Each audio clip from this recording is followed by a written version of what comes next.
African-American anti-apartheid activist and US Congresswoman Maxine Waters set to deliver the Oliver Tambo Memorial Lecture later on tonight at Birchwood Hotel and Conference Centre in Ekurhuleni.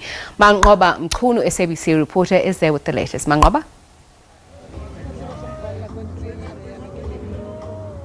Well, of course, we continue to bring you that exclusive coverage of the 6th Oliver Tambo Memorial Lecture that is taking place here at the Birchwood Hotel here in the Estrand. Of course, we do expect the US Congresswoman Maxine Waters to give the keynote address in this event.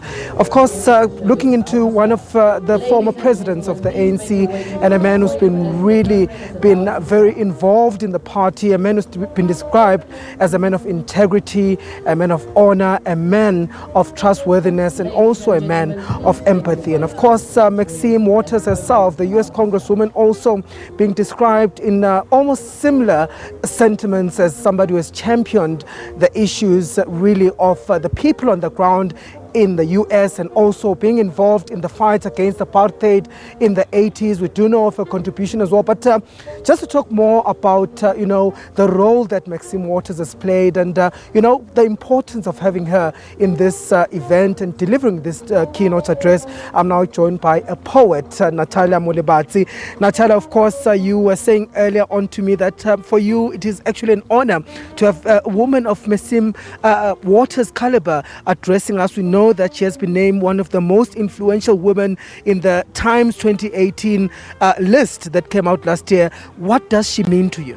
Thank you so much for having me. She means a lot, not only to my generation, but to the generation before, because she's one of those people, Manqoba, who has forced open the doors that were really not meant for us and the doors that are still not ready for us. So she kind of is a reference and a reminder of the kind of fights, the kinds of struggles that people who look like me will continue to have. So she's somebody who gives us courage when we go into this fight, whether we are fighting for black women's rights, for black girls' rights, for LGBTQI rights, for black people in the world to really be equal. So she means that to me, and the fact that she has been fighting not only for people in her country, but for people in my country and all over the world. She makes the connections that show that our struggles are intersectional, that our struggles are not, she's not just fighting for women, she's not just fighting against apartheid, but she fights against discrimination, full stop. And speaking of that issue of discrimination, of course, racial discrimination, gender discrimination, some of the issues that still affect our society even today, how does that translate into your work personally? As a black woman myself, I grew up, I was born a black child, and I will be, if I'm lucky enough, an old black woman. So the struggles that I will be fighting are the struggles against the erasure of black women. Black women have been contributing, black women like Maxine Waters have been contributing, whether in the arts or in politics. So we are writing their memories, we are writing their futures, so that our pens are hopefully standing against the erasure of our contributions, because we have seen it happen over and over. So as writers, we are there to say people such as Me Adelaide, it wasn't only Natalia Tambo, and sometimes we tend to speak about OR and forget Adelaide, where we speak about Ntate Mandela and we forget to speak about Mewini. So we are here to speak against the erasure and to make sure that they are remembered, that they are memorialized, that they are remembered, especially when they're still alive. How important is it for the generation of now, especially the youth, to learn from some of these values, to learn from these struggle icons, and to draw from their experience? Manqoba, I so pray and hope that people like Maxine Waters live for a very long time, because she was influential in the 80s and she's influential now. So people who are not born in the 80s, she's there to remind them that look at what the struggles were then, and we're still fighting, albeit some different, but still the same things. So she's kind of a recollection of our past and our now, and the future as well, So she's there to kind of remind us that the 80s were not so long ago, as much as they might seem to be so long ago. So people like her are so important because they come with lessons, things that they've lived. And I hope that we can listen to them. And of course, in the 80s, me and you were toddlers at the time. Yes, but what but lessons? We are here to listen to them. We are here to the consistency, that the struggle has to be consistent, and that this revolution is such an ongoing process. And she's here really to give us courage, that whatever it is that you're fighting for, don't stop because you find hurdles. She's really a remarkable woman in a sense that she's that example of a long-lived struggle icon, and that you don't stop. Maybe you can rest a little bit, but you don't stop. And then looking at Baba Oliver Tambo and Mama Natalia Tambo, what sort of lessons do we take from them?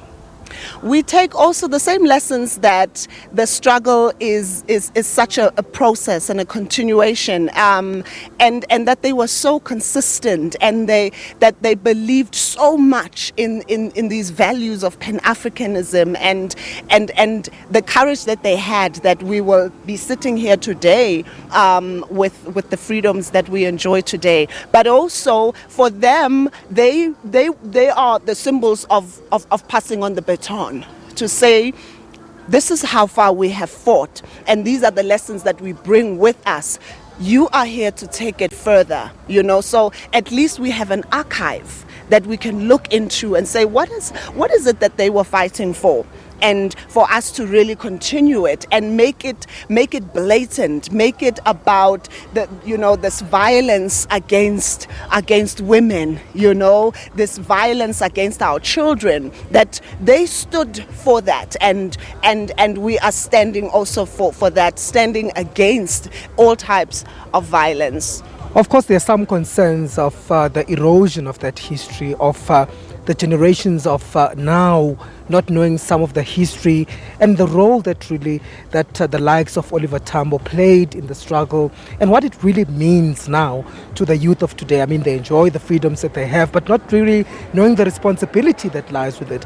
How important is it to preserve this knowledge of the real ultimate sacrifice that they did? It's very important. It's very important, and the Adelaide and OR Foundation, this lecture is part of that. This series is part of that. It's part of that archive of keeping that memory and making it available, keeping the lessons. There's a vast literature over there that we can have, that is available, that we can access, and that we can share in our libraries, so it doesn't have to just be this lecture once a year. The foundation is doing a whole lot of other outreach programs that go into schools, that go into communities. So activities such as those are contributing to making sure that we don't forget.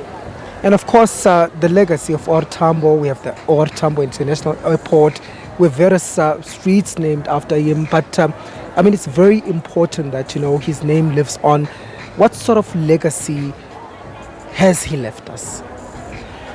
He left us, he didn't just leave us an airport. Of course, naming is so important, especially in African culture. Naming is so important because the children who are not born today are going to ask us, who is Adelaide Tambo, who is Albertina Sisulu, who is Oliver Tambo? And we are able then to share with them, But they left us their courage. And that is so important for us to continue on that same path. They left us the consistency, and they left us the undying Pan-Africanist spirit. Thank you very much. That is Natalia Molebatsi, who is a poet and of course who says that some of her work has been greatly influenced by the likes of Maxine Waters in her struggles against racial oppression as well as gender issues. So really taking some example from her and saying that, she's really looking forward to hear from her. The formal activities here or the formal event has started. We do know that Maxine Waters will address this gathering later on. But for now, I can say that, of course, the event is set to continue right now, and we will bring you those events, whatever is happening inside here as it happens and as it unfolds here at the Birchwood Hotel.